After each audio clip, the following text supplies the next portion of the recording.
გამარჯვებისა, უკრაინის ექს-პრემიერი დაპატიმრებულია. სპეცრაზმის 30 კაციანმა ჯგუფმა იულია ტიმოშენკო პირდაპირ სასამართლო დარბაზიდან გაიყვანა. რუსეთის პრეზიდენტის ურთიერთგამომრიცხავი პასუხები და ბრალდებები. ნათია გოგსაძე დიმიტრი მედვედევის თითქმის 1 საათიანი ინტერვიუს შესახებ. ახალი სამსახური კიდევ 20 თბილისელისთვის. დედაქალაქის მერის დასაქმების ერთიანი ბაზიდან შერჩეულმა ადამიანებმა კერძო კომპანიაში დაიწყეს მუშაობა. სიმღერა უიღბლო სიყვარულისთვის, ლელა წონწუნიას პირველი დიდი კინოროლი და მელოდრამისთვის შექმნილი საუნდტრეკი. კურიერის გუნდი დღის მთავარ თემებს წარმოგიდგენთ. შუამავალი, რომელიც მოწმესა და დაზარალებულ სასამართლოსთან ურთიერთობაში დაეხმარება. საქართველოს პროკურატურის ინიციატივით 15 კოორდინატორი უკვე შეუდგა საქმიანობას. ადამიანები გაადვილებენ ჩვენ კომუნიკაციას და აალაგებენ ასეთულ სწორ კომუნიკაციას ჩვენსა და საზოგადოებას შორის. ახალი ტურისტული მარშრუტები კახეთში. ყვარლის რაიონის სათავგადასავლო ტურიზმის მოყვარულებს და ექსტრემალ ველოსიპედისტებს ებატიჟება. პარალში განვითარებულია უკვე კულტურული ტურიზმი და სხვადასხვა სახეობის ტურიზმი და დამატებითი ტურისტული პროდუქტი ყოველთვის არის მნიშვნელოვანი. ეთერშია კურიერი 9 საათს. გიორგი გაბუნიასთან და დიანა ჯოჯუასთან ერთად. სამშვიდობის უკრაინის ყოფილი პრემიერი დაპატიმრებულია. იულია ტიმოშენკო სასამართლო დარბაზიდან დღეს სპეცდანიშნულების რაზმმა გაიყვანა. რუსეთთან გაზზე გაფორმებული ხელშეკრულება, რომელიც ქვეყანას მილიონები დაუჯდა, ეს არის ბრალდება, რომელთაც ტიმოშენკო უკვე მეორედ აღმოჩნდა გისოსებს მიღმა. ნარინჯისფერი რევოლუციის ერთ-ერთი ავტორი ჯერ ვიქტორ იუშენკოს ხელისუფლების პრემიერი გახდა, შემდეგ კი პოლიტიკური კარიერა ოპოზიციაში განაგრძო. მეტი საპრეზიდენტო არჩევნებშიც სცადა, თუმცა ბოლოს წინასწარი დაკავების იზოლატორში აღმოჩნდა. იმ შემთხვევაში, თუ სასამართლო იულია ტიმოშენკოს დაკავების გადაწყვეტილებას ძალაში დატოვებს, მას 10 წლიანი პატიმრობა ემუქრება. იულია ტიმოშენკო კიევის დროით ზუსტად 5 საათზე პეჩორსკის რაიონულ სასამართლოში სხდომის მიმდინარეობის დროს დააკავეს. მას მოსამართლემ ბრალი 2009 წელს რუსეთთან გაზის საკითხზე შეთანხმებისას უფლებამოსილების გადამეტებაში დასდო. უკრაინის ყოფილ პრემიერ-მინისტრის დაკავებას სასამართლო დარბაზში მისი მომხრეების მხრიდან მოსამართლის მისამართით არაკორექტული გამონათქვამები მოყვა. განაჩენის გამოტანიდან რამდენიმე წუთში სასამართლოში სპეცდანიშნულების რაზმი შევიდა და ტიმოშენკო ცოცხალი ჯაჭვის საშუალებით გაიყანა. უკრაინის ყოფილი პრემიერის დაკავებიდან რამდენიმე წუთში ჟურნალისტებთან კომენტარი სახელმწიფო პრობლემებმა ლილია ფროლოვამ გააკეთა. მისი განმარტებით იულია ტიმოშენკოს დაპატიმრების თხოვნით სასამართლოს იმის გამო მიმართა, რომ ყოფილი პრემიერ-მინისტრი არაერთი გაფრთხილების მიუხედავად სხდომების დროს პროკურორებისა და მოწმეების შეურაცხყოფას განაგრძობდა. ბრალდებული ხელს უშლის სიმართლის დადგენას და არ ასრულებს პროცესუალურ ნორმებს. ბრალდებული ტიმოშენკო არ რეაგირებს მოსამართლის შენიშვნებზე, ბოროტად სარგებლობს უფლებით შეკითხვები დასვას. ეს საკმარისია იმისთვის, რომ ის დაკავებული იყოს. იულია ტიმოშენკოს სასამართლო დარბაზიდან აყვანის შემდეგ პეჩორსკის სასამართლოსთან მისი მომხრეები შეიკრიბნენ. ტიმოშენკოს ხარდამჭერები ცდილობდნენ ხელი შეეშალათ ბადრაგის მანქანის გადაადგილებისთვის, რომელთაც უკრაინის ყოფილი პრემიერი წინასწარი დაკავების იზოლატორში გადაიყვანეს. ტიმოშენკოს დაპატიმრებიდან რამდენიმე წუთში კურიერი მის პრესსამსახურის ხელმძღვანელს მარინა საროკას დაუკავშირდა, რომელმაც ყოფილი პრემიერის დაკავებას არასწორი გადაწყვეტილება უწოდა. Я могу подтвердить факт того, что მე გადასტურებ, რომ იულია ვლადიმიროვნა არ უშლიდა გამოძიებას ხელს და მოწმეებმა საფუძვლის გარეშე ყველა პროცესუალური ნორმის დარღვევით მას აღმკვეთი ღონისძიება შეუფარდეს. ახლა არ ვიცით სად იმყოფება. нарушение всех процессуальных норм криминально-процессуального кодекса. ტიმოშენკოს დაპატიმრების კანონიერებას ეჭქვეშ აყენებს მისი ერთ-ერთი დამცველი სერგეი ულასენკო. მისი თქმით, ტიმოშენკოსთან ერთად უკრაინელმა სამართალდამცველებმა მისი როგორც ადვოკატის უფლებას დაარღვეს, როდესაც დაკავებულთან მისვლისა და განსაუბრების საშუალება არ მისცეს. თუ კონსტიტუციას და სისხლის სამართლის კოდექსთან ვეყრდნობით, ის საერთოდ არ უნდა დაეკავებინათ. ეს აბსოლუტურად უპრეცედენტო და არაკანონიერი ქმედება, რომელსაც არგუმენტი არ გააჩნია. პარტია ბატკოვშინას ხელმძღვანელი იულია ტიმოშენკო უკრაინის პოლიტიკაში 1998 წელს გამოჩნდა. მომდევნო 2 წლის განმავლობაში ის უკვე მთავრობის ვიცე-პრემიერი იყო.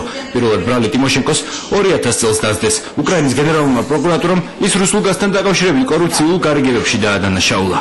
მცირეხნიანი სასჯელის მოხდის შემდეგ ტიმოშენკო ვიქტორ იუშენკოსთან ერთად 2004 წელს ნარინჯისფერი რევოლუციის ერთ-ერთი ხელმძღვანელი და ლიდერი იყო. მცირეხნიანი პოლიტიკური ტანდემის შემდეგ ტიმოშენკოსა და იუშენკოს ბლოკებს შორის განხეთქილება მოხდა. ყოფილი პრემიერი ოპოზიციაში წავიდა.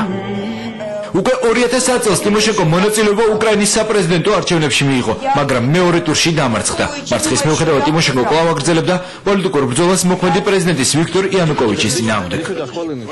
იმ შემთხვევაში, თუ ტიმოშენკოს ბრალი დაუმტკიცდება, მას 10 წლით თავისუფლების აღკვეთა ემუქრება. 2008 წლის ომი და რუსეთ-საქართველოს ურთიერთობები. დიმიტრი მედვედევის თითქმის 1 საათიანი ინტერვიუ, რომელშიც რუსული ინტერვენციიდან 3 წლის შემდეგ რუსეთის პრეზიდენტი კრემლის გადაწყვეტილების გამართლებას ცდილობს. მიუხედავად ამისა, იყო შეკითხვები, რომლებზეც პასუხის გაცემასაც მედვედევმა თავი აარიდა. ინტერვიუს მსვლელობისას აშკარა იყო რუსეთის პირველი პირის განწყობა მეზობელი ქვეყნის მიმართ და ღია უკმაყოფილება იმის გამო, რომ საქართველო კრემლისთვის დასავლეთთან ურთიერთობაში ხელისშემშლელ ფაქტორად რჩება. ნათია გოგსაძე უფრო ვრცლად დიმიტრი მედვედევის ინტერვიუს შესახებ. აგრეთვე ომიდან 3 წლის შემდეგაც დიმიტრი მედვედევი ცდილობს თავი გაიმართოს და განმარტებები გააკეთოს რუსეთის ხელისუფლების მაშინდელ გადაწყვეტილებებზე. ის ჟურნალისტებს საჭის რეზიდენციაში შეხვდა. ინტერვიუზე მასთან იმყოფებოდნენ Russia Today-ის, Echo Moskvisa და პირველი კავკასიურის წამყვანები. დიმიტრი მედვედევი მთელი აღქმის განმავლობაში ინტერვიუს მსვლელობისას, რომელიც 1 საათის განმავლობაში გაგრძელდა, ცდილობდა კიდეც უხერხემლო მდგომარეობაშიც რამდენჯერმე აღმოჩნდა, იმიტომ რომ არაზუსტი პასუხები გასცა ჟურნალისტების საკმაოდ ზუსტ და წვავე შეკითხვებს. გარდა ამისა, მთელი ინტერვიუს განმავლობაში იგრძნობოდა რუსეთის პრეზიდენტის განწყობა საქართველოს მიმართ, ქვეყანა, რომელიც ტერიტორიულად ჩვენს ქვეყანაზე 255-ჯერ უფრო დიდია და მისი ლიდერი მიიჩნევს, რომ ამ ეტაპზე ყველაზე მთავარი თავსატეხი და პრობლემა საქართველოა. ყველაზე არაკორექტული 1 საათიანი ინტერვიუს დროს დიმიტრი მედვედევი შეერთებული შტატების სენატის წევრების მიმართ იყო.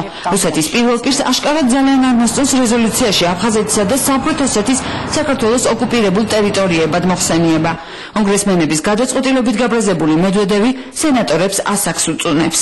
Я думаю, что эти формулировки Сената. Ფიქრობ, რომ სენატის ამგვარი ფორმულირება არაფერს ეფუძნება. ისინი ასახავენ სენატის ცალკეული, გადაბერებული წევრების გემოვნებას, რომლებიც სუბიექტური მიზეზებიდან გამომდინარე თანაუგრძნობენ ამა თუ იმ ხალხს. ეს მათი საქმეა. სენატი უცხო ქვეყნის პარლამენტია და მასთან აბსოლუტურად არანაირი საქმე მაქვს.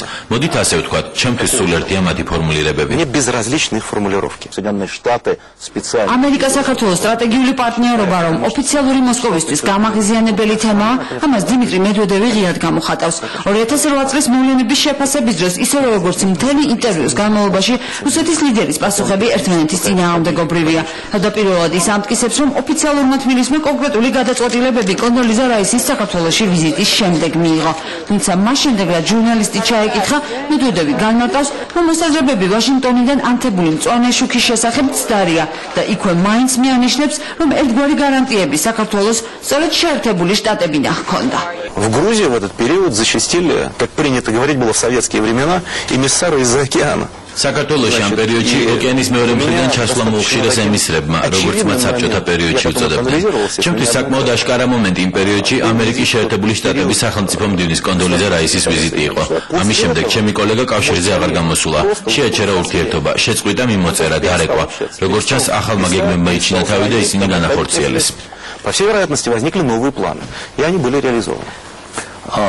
ბატონო პრეზიდენტო, თუ სწორად გავიგეთ, თქვენ ახლა მიგაჩნიათ, რომ ამერიკის შეერთებული შტატების სახელმწიფო მდივნის ვიზიტი ეს იყო ბიძგი პრეზიდენტ სააკაშვილისთვის, რომ კონფლიქტი გაეჩაღებინა, რომ შეერთებული შტატები სპეციალურად მიდიოდა ამ მიმართულებით. Соединенные Штаты все-таки очень крупная страна, которая არა, ასე არ ვფიქრობ, რადგან შეერთებული შტატები მაინც დიდი ქვეყანაა, რომელსაც პრაგმატული ხალხი მართავს, მაგრამ პოლიტიკაში არსებობს მნიშვნელოვანი ნიუანსები. Так вот, я не ასე რომ არ მიმაჩნია, რომ ამერიკელებმა უბიძგეს საქართველოს ლიდერს აგრესიისკენ, მაგრამ ვფიქრობ განსაზღვრულ ნიუანსებს, აქცენტებს და სიტყვებს იმის შესახებ, რომ დროა კონსტიტუციური წესრიგის აღდგენა და უფრო გადამწყვეტი ზომები მივიღოთ, შეიძლება აშკარა იმედები მიეცა ქართველებისთვის, რომ ნებისმიერი კონფლიქტის წარმოშობის შემთხვევაში ამერიკელები მათ არ მიატოვებდნენ, ჩაერეოდნენ და ბოლოს მოუწყობდნენ რუსებს ომს. ამიტომ მაინც უკავშირებ ამ ვიზიტს და შემდგომ მოვლენებს, ისევე როგორც ჩემს სატელეფონო საუბარს თეთრი სახლის ხელმძღვანელთან, შემდეგ კი მასთან პირად ურთიერთობას. Как и мое общение последующее с главой Белого дома.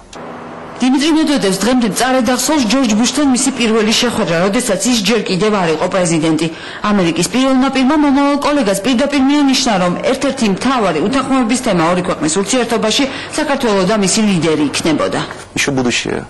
ერთხელ თქვი, როდესაც ჯერ კიდევ პრეზიდენტის ადმინისტრაციის ხელმძღვანელი ვიყავი, თეთრ სახლში ჩავედი და პირადად შეხვდი კონდის და პრეზიდენტის აპარატის უფროსს. მოვიდა ჯორჯ ბუშიც. როგორც მათთან არის მიღებული, ერთმანეთს მივესალმეთ. როდესაც შემოვიდა პირველი ეს მკითხა, მიშა სააკაშვილი ხომ კარგი ბიჭიაო? მე უთხარი, ბატონო პრეზიდენტო, არ ვიცნობ, შეიძლება გავიცნობ. სამწუხაროდ მისი სიტყვები ცუდი გაგები წინასწარმეტყველური აღმოჩნდა. ეს იყო პირველი ფრაზა ხაზს უსმავ, რომელიც პირადი ურთიერთობისას ჯორჯ ბუშისგან მოვისმინე. В плохом смысле пророки. აგვისტოს დღეების გახსენებისას დიმიტრი მედვედევი ღიად მიანიშნებს, რომ კრემლს ომის დღეებში შორს მიმავალი მიზნები ჰქონდა და არსებობდა თბილისის აღების პირდაპირი გეგმა. Он вообще должен быть признателен. საერთოდაც ის მე უნდა მიმადლოვდეს, რომ რაღაც მომენტში ჯარები უბრალოდ გავაჩერე. ისინი რომ თბილისში შემოსულიყვნენ, სავარაუდოა, რომ ეხლა საქართველოში სხვა პრეზიდენტი В იქნებოდა. настоящий момент в Грузии был бы другой президент. რატომ აღარ მიხვედით თბილისამდე? Знаете, в мои планы и тогда не входил. ჩემს გეგმებში არც მაშინ შედიოდა და ეხლაც შემიძლია ამაზე გულახდილად განვაცხადო, რომ ვფიქრობ სწორად მოვიქეცი. სააკაშვილის ჩამოგდება ძალისმიერი მეთოდით, თუმცა ამის გაკეთება ძალიან ადვილი იყო. Хотя это сделать было очень просто. მედვედევის ეს ჟესტი და განცხადება ჟურნალისტებისთვისაც იმდენად მოულოდნელი აღმოჩნდა, რომ პრეზიდენტთან საუბარი მოთხოვოთ რამდენიმე წამიანი უხერხული პაუზის შემდეგ განაგრძეს. შეკითხვა აღიარების პოლიტიკაზეც დაისვა. რუსეთის პრეზიდენტი შეეცადა ეჩვენებინა, რომ კრემლს არ ანაღვლებს ვინდა რამდენი ქვეყანა აღიარებს აფხაზეთისა და სამხრეთ ოსეთის დამოუკიდებლობას. თუმცა ყველას კარგად ახსოვს, როგორ აიძულებდა ოფიციალური მოსკოვი მოკავშირე ლუკაშენკოს ეს ნაბიჯი გადაედგა და რაც ვირად დაუჯდა მინსკს საკუთარი პოზიციის დაცვა. ჯუჯა სახელმწიფო ნაურუს დასათანხმებლად კი რუსეთმა 50 მილიონი გადაიხადა. გარიგება შედგა ნიკარაგუასთანაც. Когда это все произошло, я соврал ОДКБ. როდესაც ეს ყველაფერი მოხდა, ოდკბ შევკრიბე დაუძახე ჩემს მეგობრებს და უთხარი, იცით აი ასეთი ძალიან რთული გადაწყვეტილების მიღება მომიხდა და პირდაპირ გეუბნებით, თქვენგან არაფერს ველი, რადგან მესმის რამდენად რთული იქნება თქვენთვის მსგავსი გადაწყვეტილების მიღება.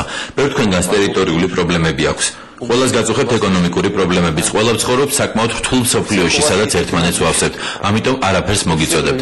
ჩვენი გადაწყვეტილება საბოლოოა და შეუქცევადი, მაგრამ ეს არ ნიშნავს იმას, რომ მოგმართავთ თხოვნით აღიაროთ საერთაშორისო სამართლის ორი ახალი სუბიექტი. აღიარებთ ეს თქვენი საქმეა, თუ არ აღიარებთ, ჩვენს პოზიციებში ამით არაფერი შეიცვლება. მიუხედავად იმისა, რომ ახალგაზრდა და ლიბერალური პრეზიდენტი ვარ, რაღაც გამოცდილება მაინც მაქვს. შესანიშნავად მესმოდა, რომ ამ აღიარების შემდეგ არ იქნებოდა ბევრი სახელმწიფო, რომლებიც ახალი რეალიების აღიარებას მოისურვებდნენ, მაგრამ ეს უკვე სხვა საკითხია. ეს ასევე დსთ-ის კოლექტიური უსაფრთხოების ორგანიზაციის ფარგლებში, შოსის ფარგლებში, შახაის ორგანიზაციის ფარგლებში რაღაცნაირად დაეყოლიებინა რომელიმე თუნდაც ერთი მოკავშირე ამ, რომ ეს იქნებოდა აი ამ ლეგალიზაციის პროცესის დასაწყისი. ეს რუსეთმა ვერ შეძლო, ამიტომ ისინი აღმოჩნდნენ ძალიან მძიმე, ამიტომ თქვენ რომ ძალიან მძიმე საერთაშორისო სამართლებრივ სიტუაციაში. ეს შეაძლოა არა იმიტომ რომ ჩვენ ვართ ასეთი ძალიან საშიში ძვალი, არამედ იმიტომ რომ თვითონ რუსეთის ქმედება იყო საერთაშორისო სამართლის თვალსაზრისით ძალიან შეუსაბამო თანამედროვეობის. საკუთარ გადაწყვეტილებასთან მარტო დარჩენილი რუსეთის ლიდერი ცდილობს 2008 წლის მაგალითი სხვა მეზობელ ქვეყნებთან გამოიყენოს. Вот когда это произошло, оба руководителя, როდესაც ეს მოხდა, ორივე პრეზიდენტი ალიევიც და სარქისიანიც აქ სოჩში იმყოფებოდნენ. იცით რა მითხრეს? ძალიან ცუდია რომ ეს ყველაფერი მოხდა. კავკასიისთვის ეს მძიმე რამ არის. მაგრამ იცით ეს ჩვენთვის გარკვეული გაკვეთილი იქნება, რომ უკეთესია დაუსრულებელი მოლაპარაკებები ვაწარმოოთ, როგორ იქნება მთიანი ყარაბაღის მომავალი, იქნება თუ არა იქ რეფერენდუმი ოდესმე, როგორ მოამზადოთ სამშვიდობო ხელშეკრულება, ვიდრე ეს 5 საომარი დღე გადავიტანოთ. ეს მათთვის ძალიან სერიოზული გაკვეთილი იყო. вот эти 5 военных дней. Это был для них очень серьезный урок. И мне кажется, დიმიტრი მედვედევს არგუმენტირებული პასუხის გაცემა ალექსეი ვენედიქტოვის სხვა შეკითხვებზეც გაუჭირდა. ეკომოსკვის წამყვანად ცხინვალში საკუთარი მოქალაქეების დაცვაზე მოსაუბრე პრეზიდენტს გროზნოს სისხლიანი კამპანიაში ახსენა. чем отличается? ითი განსხვავდება ის, რასაც სააკაშვილი ცხინვალში აკეთებდა იმისგან, რაც 99 წელს რუსეთმა გროზნოში ჩაიდინა. Мы боролись с бандитами. С теми людьми, которые ჩვენ მებრძოდით ბანდიტებს, იმ ხალხს, ვინც სხვადასხვა ლოზუნგით, ზოგჯერ ფსევდოისლამური, ზოგჯერ საერთოდ ექსტრემისტულით ებრძოდა კონსტიტუციურ ხელისუფლებას. არაფერი მსგავსი არც ცხინვალში და არც აფხაზეთში ჩვენ არ გვინახავს, რადგანაც იქ უკვე დიდი ხანი არსებობდა ანკლავები, სადაც საკუთარი მთავრობები ყავდათ. მათ თავად გამოაცხადეს თავის სახელმწიფოება და იქ მეტნაკლებად წესრიგი დამყარებული იყო. ეს პრინციპულად განსხვავებული სიტუაციებია. которых более или менее обеспечивался правопорядок. Это принципиально разные ситуации. ხდება თურმე ცხინვალსა და გროზნოში ყოფილა ის რომ ჩვენ არ ვებრძოდით ბანდიტებს და იქ კარგი ხალხი გველოდებოდა აპალჩენცების სახით და მოხალისეების სახით, ხოლო რუსები გროზნოში ებრძოდნენ ბანდიტებს და ამ დროს შემოაგდათ 40,000 ჩეჩენი ბავშვი. ცოტა ესეთი გაურკვეველი რაღაც და ცინიკური განცხადება იყო. ჩეჩნეთში ეგრეთ წოდებული ანტიტერორისტული კამპანიის მქონე ქვეყნის პრეზიდენტმა სრული იგნორირება გაუკეთა საქართველოში მომხდარ ტერაქტებს. ეს კიდევ ერთი თემა იყო, რამაც დიმიტრი მედვედევი ისე გააბრაზა, რომ მან კონკრეტულ პასუხს თავის საერთოდ აარიდა. იმის მიუხედავად, რომ აფეთქებებში რუსული კვალის არსებობა ამერიკის დაზვერვამაც დაადასტურა. Говорим предельно прямо. პირდაპირ გეუბნებით, არც ერთი ქვეყნის არც ერთ ლიდერს ამ თემაზე სიტყვა ერთხელაც არ დასცდენია. შეიძლება ეს ოდნავ საწყენიც იყოს საქართველოსთვის, მაგრამ გულახდილად გეტყვით, ახლა ევროპელ ლიდერებთან ჩემი მოლაპარაკების დღის წესრიგში ეს თემა საერთოდ არ არსებობს. რა თქმა უნდა, რთული იყო 2008 წელს, რადგან მაშინ კონფლიქტი იყო. ახლა უბრალოდ არ არსებობს. არსებობს მხოლოდ ერთი საკითხი, მსოფლიო სავაჭრო ორგანიზაცია. დიახ, ჩვენ ამ თემას განვიხილავთ, ძირითადად ამერიკელებთან და ევროპელებთან. რაც შეეხება აფეთქებებს, ეს ყველაფერი სისულელე, სიცრუე და პროვოკაცია. Это все чушь, вранье и провокация. ეს კიდევ ერთი თემა იყო, სადაც დიმიტრი მედვედევმა ისე ვიცრუა. ის ამტკიცებს, რომ საქართველოში განხორციელებულ ტერაქტებზე კრემლის დასავლელი ლიდერები არ ელაპარაკებიან. თუმცა რამდენიმე ხნის წინ ცნობილი გახდა, რომ ამ თემაზე ჰილარი კლინტონმა ორ სხვადასხვა შეხვედრაზე პირადად დაუსვა შეკითხვა სერგეი ლავროვს. პატარა საქართველო რუსეთისთვის არა მხოლოდ დასავლეთის მხრიდან კრიტიკის საფუძველია, არამედ მედვედევმა სოჩი ყურადღება იმაზეც გაამახვილა, რომ მსოფლიო სავაჭრო ორგანიზაციაში გაწევრიანების გზაზე მთავარ ბარიერად სწორედ საქართველო იქცა. თუ მსოფლიო სავაჭრო ორგანიზაციაში გაწევრიანების ნიშნით შეეცდებიან გვიბიძგონ არსებული პოლიტიკური რეალიების შეცვალოთ, ჩვენ რა თქმა უნდა ამაზე არ წავალთ. ამ შემთხვევაში მსოფლიო სავაჭრო ორგანიზაცია ის ფასი არ იქნება, რომელიც შეიძლება გადავიხადოთ. которая может быть заплачена. ამავე ინტერვიუს დროს მედვედევს ქართული ხალხის მიმართ ჩვეული რევერანსები და თბილი განცხადებები არ გაუკეთებია. მან 500,000 დევნილის საკუთარ სახლში დაბრუნებაზე არაფერი თქვა და ამ თემაზე დასმულ შეკითხვაზე ახალი რეალიების აღიარება მოითხოვა. Август 2008 года российско-грузинская война 2008 წლის აგვისტოს რუსეთ-საქართველოს ომი. ეს 3 წლის წინ მოხდა, მაგრამ მისი შედეგები დღემდე სავსებით იგრძნობა, მიუხედავად იმისა, რომ ომი მხოლოდ 5 დღე გაგრძელდა. ჩვენ ახლა სოჩში ვიმყოფებით, აქედან საქართველო მხოლოდ რამდენიმე კილომეტრშია. აფხაზეთი ერთი ხელის გაწვდენაზეა, მაგრამ იქ ჩასვლა არ შემიძლია, რადგან უბრალოდ არ მიშვებენ. მე ქართველი ვარ და არ მიშვებენ რუსი მესაზღვრეები.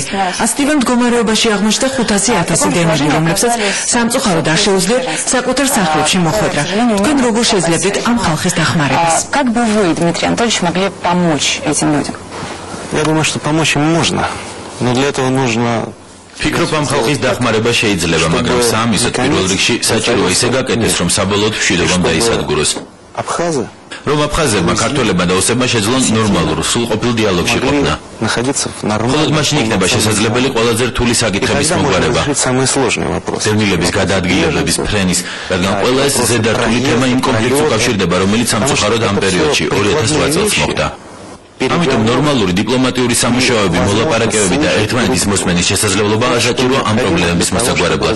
რა თქმა უნდა, ამას ემატება იმ რეალიების აღიარებაც, რომელიც რეგიონში 2008 წელს მომხდარი ავანტურის შემდეგ ჩამოყალიბდა. В результате той авантюры, которая случилась в 2008 году. გახდა საქართველოს ეს ემოცია რუსეთში არის და როგორც ჩანს, ასეთი ემოციური დამოკიდებულება მედვედევისაც ამ ხალხში შედება, რომ საბული გასასწრესი უნდა იყოს საქართველოს რუსეთისთვის, მაგრამ ეს რაღაცა არ გამოდის, მათი აზროვნება მაინც ალბათ ის არის, რომ დასავლეთი არანებებს სწორე ამდახას გავსრესავდით. მთელი ინტერვიუს სრულობისას დიმიტრი მედვედევმა არაერთხელ უწოდა საკუთარ თავს ახალგაზრდა და ლიბერალი პრეზიდენტი, თუმცა ყველა მის განცხადებაში ღიად ჩანდა საბჭოთა ნოსტალგია და იმპერიული სურვილები. დიმიტრი მედვედევის ეს ინტერვიუ ბუნებრივია მაშინ დაიდო, ახლა მოსკოვის საიტზე, ამასთანავე რადიოსადგურმა გადაწყვიტა, რომ გამოკითხვა ჩაეტარებინა იმასთან დაკავშირებით, თუ ვისი ხედვა უფრო დამაჯერებლად მიაჩნიათ რუსეთის მოქალაქეებს 2008 წლის აგვისტოს მოვლენებთან დაკავშირებით. პროცენტული მაჩვენებლები ასე გადანაწილდა, 73% ითვლის, რომ მიხეილ სააკაშვილის ხედვა მისაღები, მხოლოდ 29% მიაჩნია, რომ დიმიტრი მედვედევის ხედვა არის სწორი ამ თემასთან დაკავშირებით. რამისა საიტის მომხმარებლებს შეეძლოთ, რომ დაედოთ საკუთარი მოსაზრებების საიტზე, ისინი ახმაურებოდნენ ინტერვიუში გამოთქმულ მოსაზრებებს. მე წაგიკითხავთ რამდენიმე კომენტარს. ერთ-ერთი ქალბატონი წერს, რომ ჩვენი პრეზიდენტი ყოველ 5 წუთში უარყოფდა და ცვლიდა თავის ნათქვამს, წინააღმდეგობრივ მოსაზრებებს ავითარებდა. ის სულელია, მადლობთ, რომ ეს გაგვაგებინეთ. რადგანსა ერთ-ერთი ბატონი წერს, რომ მედვედევს ისე გამოვიდა, რომ თითქოს სააკაშვილი შეიჭრა რუსული ჯავრით. საქართველოში ეს ხო სრულიად შეუძლებელია. მე მეგონა, რომ მას გაცილებით უფრო ჭკვიანური მოსაზრებები ჰქონდა, წერს ერთ-ერთი ქალბატონი და ამასთანავე არის მოსაზრებები გამოთქმული იმასთან დაკავშირებით, რომ ამ ინტერვიუს შედეგად რუსეთის მოქალაქეები და არა მხოლოდ რუსეთის მოქალაქეები კიდევ ერთხელ დარწმუნდნენ, რომ აგვისტოს ომისთვის თავად რუსეთი გაცილებით უფრო დიდი ხნით ადრე ემზადებოდა. ეს კონათია გოგსაძე, მადლობთ ნათია. თამაშობას დღის სხვა მთავარი თემებით განვაგრძობთ. მოწმეებსა და დაზარალებულებს პროკურატურასთან ურთიერთობას ამიერიდან სპეციალური ოფიცერი გაუმარტივებს. 15 კოორდინატორი უკვე რამდენიმე დღეა საქართველოს 4 დიდ ქალაქში მუშაობს. თანამშრომლობის სპეციალური კონკურსის საფუძველზე პროკურატურამ შეარჩია.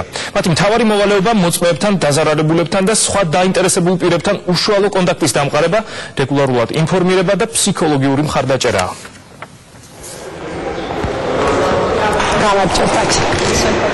თაღლითობის საქმესთან დაკავშირებით ვარ და სულს პროკურორს გავესაუბრე. პროკურორებთან განსაუბრების მსურველთა რიგში ჩადგომა დაზარალებულებს და მოწმეებს აღარ მოუწევთ.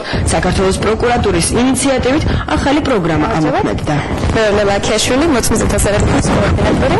მოწმისა და დაზარალებულის კოორდინატორი პროკურატურის ახალი თანამშრომლების სტატუსია. მის ფუნქციებში ყველა დაინტერესებულ პირთან შეხვედრა და უშუალო კონტაქტის დამყარება. შეუძლებელია დალის გასტუმრება ფიზიკურად შეიძლება და ხდება ბიზნეს გაკეთება. როგორ შეიძლება თანხმობა განსაკუთრებულად დაკავშირებით. კოორდინატორებს ევანებად დაზარალებულ და მოწმე პირებს პასუხი დაუყოვნებლად და მათთვის ადვილად გასაგებად მიაწოდონ. გამოძიებას ექნება შესაბამისი შედეგი და თქვენთვისაც რა თქმა უნდა ის იქნება ცნობილი. აგრეთვე საქმის განმავლობაში ნებისმიერ ეტაპზე მოგაწვდით თქვენ დეტალური ინფორმაციის ხელმისაწვდომობასთან ერთად კოორდინატორი მოქალაქეს პროკურორთან სასურველი შეხვედრის ორგანიზებაში დაეხმარება. ასევე მისი დახმარებით მოწმე ან დაზარალებული პირი მიიღებს ყველა საჭირო ინფორმაციას პერიოდულად გამოძიების მსვლელობის ყველა ეტაპზე. ასევე საჭიროების შემთხვევაში კოორდინატორს შეუძლია სასამართლო პროცესის ბუნდოვანების გასაფანდად მოქალაქე წინასწარ მოამზადოს და პროცესამდე სასამართლოს ტერიტორიაზე მცირე ექსკურსია მოუწყოს. ჩვენ ძირითად ფუნქციებში შედის ეს არის მაქსიმალურად დაზარალებულის და მოწმის დაკმაყოფილება, ანუ მათთვის ნებისმიერი შესაბამისი ინფორმაციის მიწოდება, მათი პროკურორთან დაკავშირება, სასამართლო პროცესისთვის მომზადება და მათსა და პროკურორს შორის ეფექტური კომუნიკაციის უზრუნველყოფა. ახალი თანამშრომლების მოსაძებნად პროკურატურამ რამდენიმე თვის წინ მკაცრი შესარჩევი ტური დანიშნა. საუკეთესო 15-ულმა ერთთვიანი მოსამზადებელი სასწავლო ეტაპი გაიარა იურიდიულ და ფსიქოლოგიურ საკითხებში. მათი მუშაობის ერთ-ერთი მთავარი პრინციპი ფსიქოლოგიურ მხარდაჭერას ემყარება. კოორდინატორების საჭიროების შემთხვევაში დაზარალებულ პირებს მორალურ დახმარებასაც აღმოუჩენენ. აქ არის სია, რომელიც არის მოცემული თუ რომელ რაიონებში მუშაობენ კოორდინატორები, შესაბამისად ნებისმიერ მოქალაქეს შეუძლია დაუკავშირდეს ნებისმიერ დროს და მათგან მიიღოს სრული და ამომწურავი ინფორმაცია. რა თქმა უნდა. და დავდექოთ. მაგალითად ისანი სამგოში. კონტაქტი კოორდინატორებთან როგორც პირისპირ, ასევე ტელეფონის საშუალებითაც არის შესაძლებელი. გამარჯობათ, კონსულტაცია მჭირდება ოჯახურ ძალადობასთან დაკავშირებით.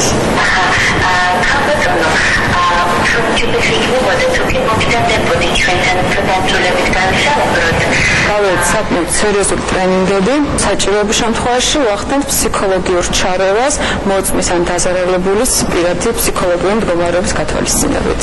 ამის უბელიანი 15 გოგონადან ერთ-ერთია ვარსკვლავების აკადემიის ყოფილი მონაწილე და სოციალური მეცნიერებების ბაკალავრი პირად და სატელეფონო კონსულტაციას მოქალაქეებს უკვე 2 დღეა უწევს. პროკურატურა? დიახ, გისმენთ? აქცუალ მაქვს შემოტანილი უკვე დაახლოებით 1 კვირაა და არავინ არ დამკავშირებია და რა ხდება შეიძლება გავიგო? თუ შეგიძლიათ რომ მითხრათ თქვენი პროკურორი ვინ არის? 2 დღიანი მუშაობის შემდეგ დარწმუნდა რომ მათი დახმარება მოქალაქეებს პროკურატურასთან ურთიერთობას ძალიან გაუადვილებს. მოდი გვაქვს რომ ეს პროგრამა გაამარტივებს ურთიერთობას პროკურორებსა და საზოგადოების წარმომადგენლებს შორის და დაზარალებულები და მოწმეები დარჩებენ კმაყოფილნი პროკურატურის მუშაობით. გავაანალიზეთ ფაქტიურად ყველა ის ხარვეზი, რომელიც ჩვენ საქმიანობას ახდა თან, განსაკუთრებით დაზარალებულებთან და მოწმეებთან ურთიერთობის მიმართულებით და საამისოდ გადაწყვეტეთ შეგვიმუშავებინა სპეციალური პოლიტიკა. პირველი, ყველა პროკურორმა პროკურატურის სისტემაში გაიარა ძალიან ინტენსიური ტრენინგის და მომზადების კურსი, უშუალოდ დაზარალებულთან და მოწმესთან კომუნიკაციის უნარჩვევების მიმართულებით, ასევე ჩვენ მიერ ყველა დიდი ქალაქის და რაიონის პროკურატურის ბაზაზე იქნა შემოღებული სპეციალური თანამდებობა. პროკურატურის ახალი პროექტი საქართველოს 4 ქალაქში უკვე 2 დღეა ამოქმედდა. ბათუმის, თბილისის, რუსთავისა და ქუთაისის პროკურატურებში მოწმეებისა და დაზარალებულების დასახმარებლად კოორდინატორები მზად არიან. ტრაგედიით დასრულდა ოჯახური კონფლიქტი კასპიის რაიონის სოფელ ქვემოგომში. მამუკა მჭედლიშვილმა და საკუთარი მამა ჯემა მჭედლიშვილი მოკლა. 59 წლის მამაკაცი ადგილზევე გულში მიყენებული 2 ჭრილობით გარდაიცვალა. მომხდარის მიზეზებზე ოჯახის წევრებს საუბარი უჭირს, თუმცა არსებობს ვერსია, რომ ეჭვმიტანილი ნასვამი იყო და კონფლიქტიც ამ ნიადაგზე დაიწყო. მამის მკვლელობაში ბრალდებული უკვე დააკავეს. ჩადამირეკეს უკვე მითხრეს რომ მამა გარდაიცვალა და ჩამოვედი უკვე. არ ვიცი, არაფერი არ ვიცი, მითხრეს რომ კონფლიქტი მოუვიდათ და დანარჩენი არაფერი არ ვიცი. ბიჭი ვიყავით ამერიკაში ხო ჩამოვედი. მამას და მხარს მინახე საერთოდ წაყვანილი ხართ. არაფერი არ ვიცი. სამი კონფლიქტი ქონდათ მამამ. სამკერვალო ფაბრიკა ელსელემა ერთ-ერთია იმ კერძო კომპანიებიდან, რომლებმაც პერსონალი მერიის დასაქმების ერთიანი ბაზიდან შეარჩიეს. ერთი წლის განმავლობაში ბაზაში სამსახურის დაწყების უკვე 40,000 მსურველი დარეგისტრირდა, რომელთაც რეკომენდაციას თბილისის მერია უწევს. სწორედ მერიის დახმარებით დღეს სამსახური კიდევ 20 თბილისელმა მიიღო. ჩემი პროფესიით ვეძებს სამკერვალოს და სამყარო ვიმუშაობდა და ეს ყველაფერდა. თბილისის მერიის დასაქმების მსურველთა ერთიან ბაზაში რეგისტრაცია დილიდან 10-ობით ადამიანმა გაიარა. მათი უმრავლესობა ქალები იყვნენ. 20 ვაკანტური ადგილი მონაცემთა ბაზაში დღესვე აღმოჩნდა. რეგისტრაციიდან რამდენიმე საათში მერიის შუამდგომლობით ისინი სამკერვალო ფაბრიკაში გასაუბრებაზე დაიბარეს. 20 მათგან სამკერვალო ფაბრიკა ელსელემაში ნიმუშები დაურიგეს და მათი კვალიფიკაცია შეამოწმეს. საწარმოში სპეციალური დანიშნულების ტანსაცმელს დაცვის სამსახურებისთვის სხვადასხვა ფირმებისა და საზოგადოებრივი ორგანიზაციებისთვის კერავენ. ფაბრიკაში 200 ადამიანია დასაქმებული. დღეს ეს რიცხვი კიდევ 20-ით გაიზარდა. ნამდვილად არ ველოდებოდი, რომ დღეს ჩვენ უკვე დაგვასაქმებდნენ. ეს ეს უბრალოდ მატარებს სწორ ვირისს. რომ შემიმოწმენ ნამუშევარი რამდენად გლობ მე მანქანას. აღიარა რეგისტრაცია, დღეს მომაგვამისა და უბრალოდ მაგას მოვეწონეთ და სიძეს როგორ კერაფანა და უბრალოდ მაგას რომ მიდირებ. ესე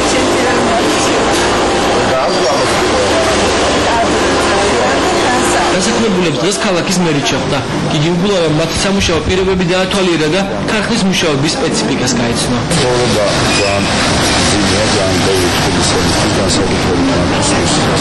მუშაობა უნდა პერსონალს ეს ყველაზე მთავარი პრობლემაა დღეს თბილისში განსაკუთრებით, ამიტომ თითოეული ორგანიზაცია, რომელიც ახერხებს ახალი სამუშაო ადგილების შექმნას, ჩვენთვის არის ფასდაუდებელი და ჩვენი ამოცანა სწორედ ეს არის, რომ მერია იყოს ერთგვარი შემაკავშირებელი გზა და ხიდი იმ ორგანიზაციებიც ეძებენ ახალ კადრებს და იმ ხალხს შორის, ვისაც სურს დასაქმება. იგი უბლავამ დღეს ფაბრიკის ისახალი სექცია დაათვალიერა, სადაც უახლოეს მომავალში საწარმო ცნობილი ბრენდის სამუშე კერავს. სამკერვალო ფაბრიკა ელსელემას ხელმძღვანელობამ მოლაპარაკებები დაასრულა კოტონის წარმომადგენლებთან. ამ ბრენდის ტანისამოსის წარმოებას ისინი მალე დაიწყებენ. ყოველწლიურად მოხდება აქონება ახალ ხელშეკრულების. მოეწონათ ხარისხი ჩვენი სიჩქარეანი წარმადობის და შემოკლებული დადებითად. და მათი საქართველოს გაუწევთ გამოსვენებს. არა, სავარაუდოდ მთელი ევროპის მასშტაბითაც და სხვა ქვეყნებიც საუბრობთ. თბილისის მერიის დასაქმების პროექტის პარგლებში უკვე ბევრი თბილისელი დასაქმდა. სადარბაზოების კეთილმოწყობის სამუშაოებზე კერძო კომპანიამ 10-ობით მსურველი დაასაქმა.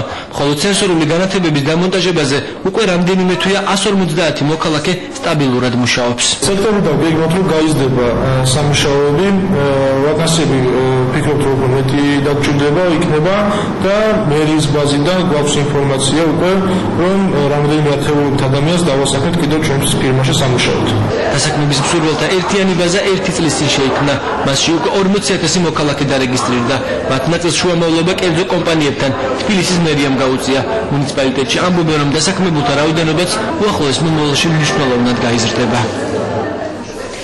და ასევე კურიერში თქვენ ნახავთ ლონდონის ბიზნეს სკოლის კურსდამთავრებულების საქართველოში 30 მსურველიდან შერჩეული 3 საუკეთესო სპეციალისტი თვის განმავლობაში ქართულ კოლეგებთან ერთად იმუშავებს. რა პროექტებს ამზადებენ ბრიტანელი სპეციალისტები და როგორ აფასებენ ისინი ქვეყნის ბიზნეს გარემოს. პირველი ქართული სამგანზომილებიანი ფილმი გადაღრობით ჯგუფი სიუჟეტიან სურათზე სპეციალური ტექნიკის დახმარებით მუშაობს. სად მიმდინარეობს გადაღებები და ვინ შეასრულებს მთავარ როლებს პირველ ქართულ სამგანზომილებიან ფილმში? ნახეთ კურიერის მეორე ნაწილში. ბელა წურწუმიას პირველი დიდი კინოროლი რა ფილმისთვის და ფილმისთვის შექმნილი საუნდტრეკი. კურიერის ბოლოს ვის ეკუთვნის კომპოზიცია, რომელსაც ცნობილი მომღერალი და ფილმის მთავარი გმირი ასრულებს და როგორ იქნება სიმღერაზე შექმნილი ვიდეორგოლი. ახალი ტურისტული მარშრუტები კახეთში. ყვარლის რაიონის სათავგადასავლო ტურიზმის მოყვარულებს და ექსტრემალ ველოსიპედისტებს ებატიჟება. დამატებითი ტურისტული პროდუქტი ყოველთვის არის მნიშვნელოვანი.